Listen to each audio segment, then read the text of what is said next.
আলহামদুলিল্লাহ ওয়াসসালাতু লিআহলিহা।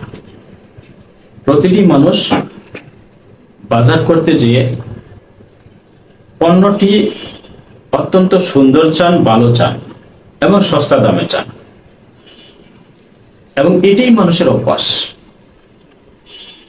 তারই সূত্র ধরে আমরা দেখি প্রায় বিভিন্ন জেলা শহর, বিভাগীয় শহরগুলোতে কিছু আলাদা কিছু মার্কেট পাওয়া যায়, যেখানে একটি পণ্যের ন্যায্য দামের চেয়ে অনেক কম মূল্যে পাওয়া যায়। ধরুন, একটি মোবাইলের দাম ন্যায্য মূল্য হলো 40,000 টাকা, কিন্তু ওই মার্কেটে গেলে 10,000 টাকায় মিলে। একটি ব্যাগের ন্যায্য মূল্য 5,000 টাকা, কিন্তু ওই মার্কেটে গেলে 1,000 টাকায় পাওয়া যায়। নিশ্চয়ই আপনি বুঝতে পারছেন, এই মার্কেটটিকেই আমাদের দেশে চোরাই মার্কেট নামে ছিল। এখানে লুটেরারা অবৈধ পন্থায় কোনো মাল, অন্যের মাল আত্মসাৎ করে এই সেকেন্ডারি মার্কেটে এসে বিক্রি করে। তো আমরা পাবলিকরা অল্প টাকায় ভালো মালের আশায় আমরা এই দোকানগুলিতে যাই, যার যার চয়েস মতো পণ্য সংগ্রহ করি, এবং এটা ভেবে আনন্দিত হই, এটা যদি রিয়েল মার্কেট থেকে আমি কিনতাম 40,000 টাকা দিতে হতো, আজকে 10,000 টাকায় এই মোবাইলটা আমি পাইছি।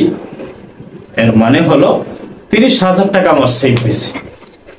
আমি নিজে একজন চালাক মানুষ, আমি সচেতনতার সাথে চলছি, আমার টাকাগুলো সেভ হয়। তো বাস্তবে কোরআন সুন্নাহ এটাকে কি বলে? এ প্রসঙ্গে কোরআনের মধ্যে সূরাতুল মায়েদার 2 নম্বর আয়াতে আল্লাহ পাক ইরশাদ ফরমান, তাআওয়ানু আলাল বিররি ওয়াত তাকওয়া ওয়ালা তাআওয়ানু আলাল ইসমি ওয়াল উদওয়ান। তোমরা কল্যাণের মধ্যে, নেক কাজের মধ্যে একে অপরকে সহযোগিতা করবে, গুনার কাজে, পাপের মধ্যে একে অপরের সহযোগিতা করবে না। চুরি করা অত্যন্ত গর্হিত একটি কাজ, আল্লাহ পাকের কাছেও, পৃথিবীর আদালতের নিকট, সারা ওয়ার্ল্ডের, বিশ্বের সমস্ত দেশের আদালতে চুরির জন্য শাস্তি আছে, আল্লাহ পাকের কাছেও শাস্তি আছে। কোরআনে ইরশাদ হচ্ছে, আস-সারিকু ওয়াস-সারিকাতু ফাকতাউ আইদিয়াহুম, চোর চুরনি তাদের হাত কেটে দাও। যেখানে আল্লাহ পাক রব্বুল আলামিন চোরের শাস্তি হিসেবে হাত কাটাকে ঘোষণা করলেন, আর ওই চুরির মালই আমি কিনতে গেলাম, আলটিমেটলি চুরির কাজে তাকে সহায়তা করলাম। আজকে যদি আমি চোরাই মার্কেট থেকে পণ্যটা না কিনি, আমার মতো আরো 10 জনের যদি না কিনে, 1 মাস 2 মাস গেলে এমনটা হবে যে এই চুরি থেকে বিরত থাকবে। যেহেতু তার মাল সেল হচ্ছে না, কেউ কিনছে না, সে চুরি করে করবেটা কি? তার তো আর 20টা মোবাইলের প্রয়োজন নাই। একটা মানুষ চলার জন্য 1টা বা 2টা মোবাইল যথেষ্ট। এতগুলো মানুষের মোবাইল সে কেন আনবে? আমরা যদি তার কাছ থেকে না কিনি, এই না কিনাটা ওই লোকটা সৎ হওয়ার জন্য একটা পথ খুলবে।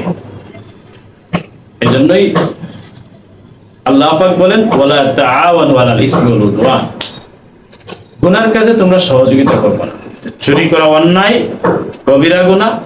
তো এই চুরি কাজের সহযোগিতা আমরা যারা করি, আমরা এখানে 2টা পক্ষ সহযোগিতা করছি।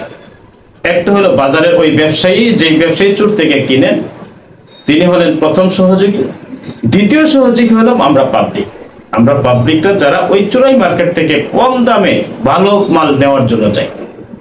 অতএব আমাদের জন্য এই কেনাটা কবিরা গুনাহ হবে, নাজায়েজ হবে, অবৈধ হবে। আল্লাহ পাক আমাদেরকে সহি সমঝ দান করেন।